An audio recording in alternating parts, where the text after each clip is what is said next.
वाले हिंदू है और बीच में जो वो पहाड़ हिमालय की तरह खड़े हैं वो संगठन यहाँ नागपुर में बसे हैं।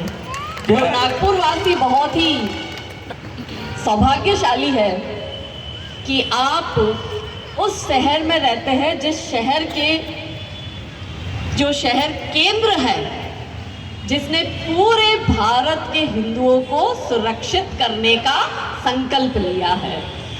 और क्योंकि हमारे संगठन के सभी भाई, इससे पहले संगठन के अध्यक्ष और उन सब ने आके अपनी बात कही, हमारे आने से पहले हमारे भाई ने हमारा परिचय भी दिया। और क्योंकि आज छत्रपति शिवाजी महाराज जी की जयंती भी है और लव जिहाद का विषय भी इधर लिखा हुआ है बैनर पे, तो आप समझ तो गए होंगे कि आज का विषय क्या है।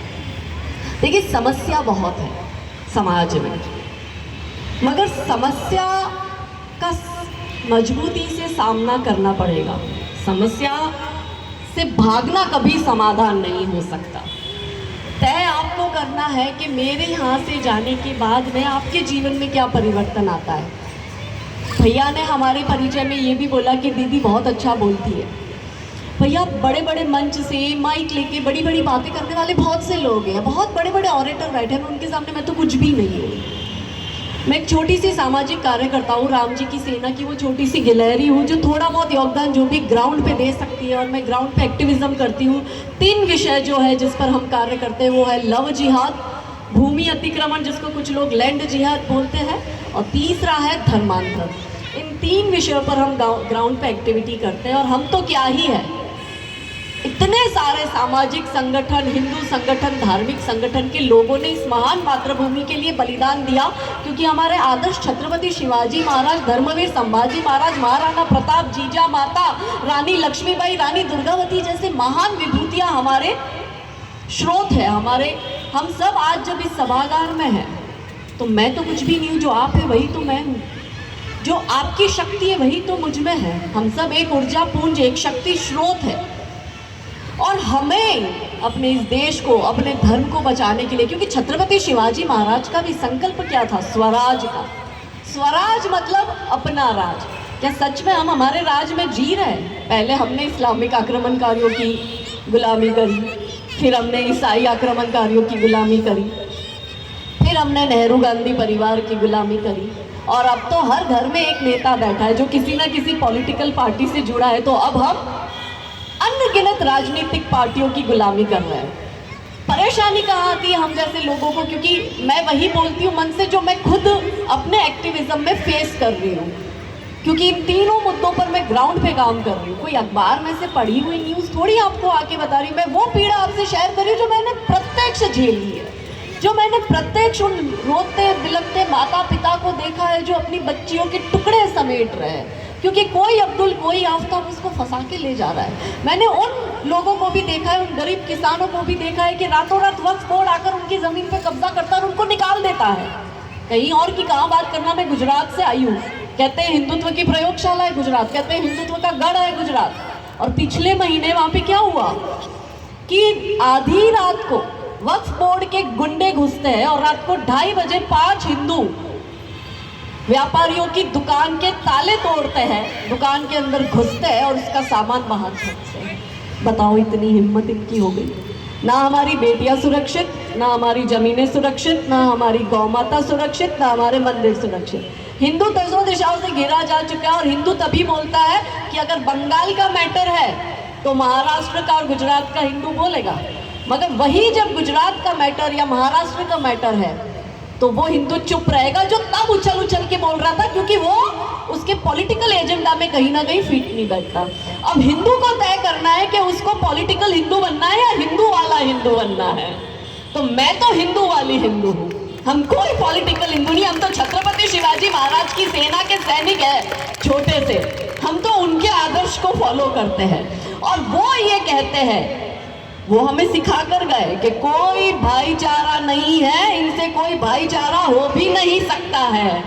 तो कुछ लोग जब भाईचारे की बात करते हैं और मुझे कहते हैं कि काजल बहन थोड़ा सॉफ्ट बोला करो, थोड़ा संभल कर बोला करो, थोड़ा बैलेंस करके बोला करो। मैंने कहा यार, तो आप ये बोल दो कि आप छत्रपति शिवाजी महाराज को मानते हो कि नहीं मानते? तो अगले ने बोला मैं मानता हूँ। तो मैंने कहा वो मानते हो तो फिर उनकी बात भी तो मानो। वो तो कह रहे हैं ये तुम्हारे भाई कभी हो ही नहीं सकते, ये कसाई है, कसाई, और कसाई का काम है काटना। दोनों बात ये नहीं हो सकती। आप दो कश्ती में सवार नहीं हो सकते, तय करना पड़ेगा कि आपको कौन सी कश्ती पे बैठना है। एक धर्म की कश्ती है, एक अधर्म की कश्ती है। और क्योंकि मेरे भाई ने ऐसा कहा और परिचय हमारा दिया, देखो हमारा कोई परिचय है ही नहीं, जो छत्रपति शिवाजी महाराज का परिचय है वही हम सबका परिचय है। जो आप है वही मैं हूँ। आपके मन की वो व्यथा, वो बातें जो आप खुलकर नहीं कह पाते, वही मैं कहने का काम कर रही हूँ। और इस सभागार में उपस्थित प्रत्येक हिंदू का परिचय अब मैं देती हूँ कि कौन है हम सब लोग, क्योंकि हम अपनी खुद की आइडेंटिटी को भूल चुके हैं। हमें पता ही नहीं है हम कौन हैं। जब ऐसे महान योद्धा इस महान मातृभूमि पर जन्म लेते हैं और बलिदान देते हैं इस मातृभूमि को बचाने के लिए, वहां आज कैसे 500-700 वर्ष में ऐसा हो गया कि हिंदू खुद हंसते हंसते अपने जमीन के टुकड़े इनको दे रहा है। वहां हमारी बेटियां हंसते हंसते खुद बुर्खा पहनने को तैयार हो गई है। हमारे सामने ये सारी चुनौतियां, निपटेंगे कैसे? मिल के संघर्ष करना होगा। अकेली काजल क्या ही कर लेगी, अकेला भारत माता संगठन क्या ही कर लेगा, दीपक भैया अकेले क्या ही कर लेंगे, आशीष भैया अकेले क्या ही कर लेंगे। हम लोग अकेले थोड़ी करेंगे। जब सबकी संगठित होंगे तभी तो ये काम कर सकेंगे। तो चंद पंक्तियों में कौन है हिंदू वो मैं बताती हूँ कि जिस हिंदू ने नभ में जाकर नक्षत्रों को दी है संज्ञा, जिसने हिमगिरी का वक्ष चीर भू को दी है पावन गंगा, जिसने सागर की छाती पर पाषाणों को तैराया है, हर वर्तमान की पीड़ा को जिसने इतिहास बनाया है, जिसके आर्यों ने घोष किया कृण्वन्तो विश्वम आर्यम का, जिसका गौरव कम कर न सकी रावण की स्वरमयी लंका, और जिसके यज्ञों का एक हव्य 100 पुत्रों का जनक रहा, जिसके घर आंगन भयक्रांत धनपति बरसता कनक रहा, और जौहर कुंडों में जौहर कुंडों में कूद कूद सतियों ने जिसे दिया सत्व, गुरुओं के गुरु पुत्रों ने चीर बलिदानी दिया भर तत्व। वो शाश्वत हिंदू जीवन, वो शाश्वत हिंदू जीवन क्या स्मरणीय मात्र रह जाएगा? इसकी पावन गंगा का जल क्या नालों में बह जाएगा? इसके गंगाधर शिव शंकर क्या ले समाधि सो जाएंगे? इसके पुष्कर, इसके प्रयाग क्या गर्त मात्र हो जाएंगे? यदि तुम नहीं चाहते हिंदू तो फिर तुमको जगना होगा और हिंदू राष्ट्र का बिगुल बजाकर इस दानव दल को दलना होगा। हिंदू राष्ट्र का बिगुल बजाकर इस दानव दल को दलना। कैसे बनाएंगे हिंदू राष्ट्र? ऐसे आपस में बट के ब्राह्मण क्षत्रिय वैश्य शूद्र ऊंच नीच के भेदभाव में, इस पॉलिटिकल पार्टी का तो उस पॉलिटिकल पार्टी का, मैं इस गांव का तो उस गांव का। अगर बिहार की किसी बेटी के साथ अन्याय हो रहा है तो मैं काहे बोलूं मैं तो महाराष्ट्रियन हूँ। अगर गुजरात में किसी बेटी के साथ अन्याय हो रहा है तो मैं काहे बोलूं मैं तो गुजराती हूँ, वो तो बिहारी है। अगर यूपी की किसी बेटी के साथ अन्याय हो रहा है तो मैं काहे बोलूं वो तो यूपी वाला है, मैं तो बंगाली हूँ। और बंगाल की किसी बेटी के साथ अन्याय हो रहा है तो मैं काहे बोलूं मैं तो मराठी हूँ। ऐसे नहीं हो सकता।